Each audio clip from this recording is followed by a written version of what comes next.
Half KG দুধ গরম করে ঠান্ডা করে নিয়েছি। এখন ডিমগুলো দিয়ে দিব। এখানে 4টা ডিম দিব।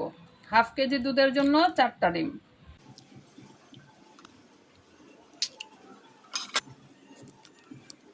ফ্রিজের না, ফ্রিজ থেকে 2 ঘন্টা আগেই বের করে রেখেছি।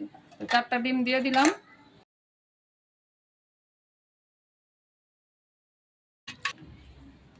দিয়ে দিচ্ছি গুঁড়া দুধ।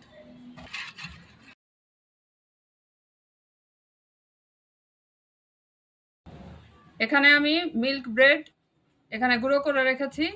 এটা এখন আমি পুডিংয়ের এই মিশ্রণের মধ্যে দিয়ে দিব আর মিশিয়ে নিব দুধের সাথে ভালো করে, না লাগে। এই এক চামচের একটু কম আছে আর কি। মিশানো হয়ে গেছে। এখন আমি মোল্ডে ঢেলে নিব।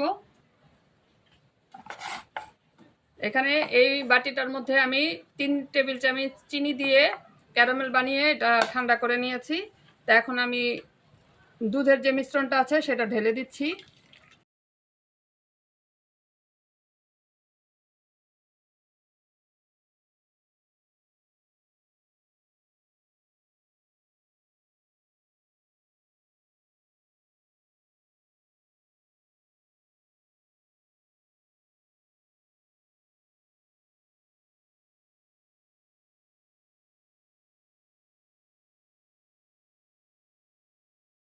আগারগাঁও নিয়ে যাব এই পুডিংটা বিক্রি করার জন্য।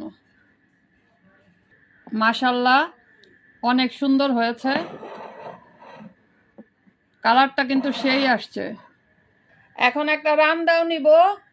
রামদাওটা নিয়ে পুডিংটাকে এখন আমি কোরবানি করব। বিসমিল্লাহ।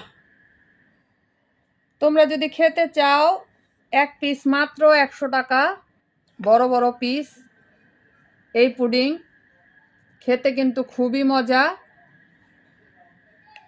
100 টাকা করে এই পুডিং আমি বিক্রি করব। আগারগাঁওতে যাব, আমি ওখানে যে একটা দোকান দিব পুডিংয়ের। সবাই যখন ব্যবসা করছে পুডিংয়ের আর কেকের, আমি কেন বাদ যাব বলো? এই হয়ে গেল আমার কাটাকাটি।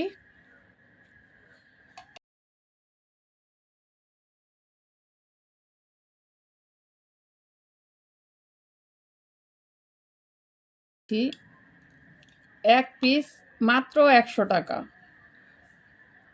এটা ঘরের অথেন্টিক তৈরি, এটার মধ্যে কোনো ভেজাল নেই।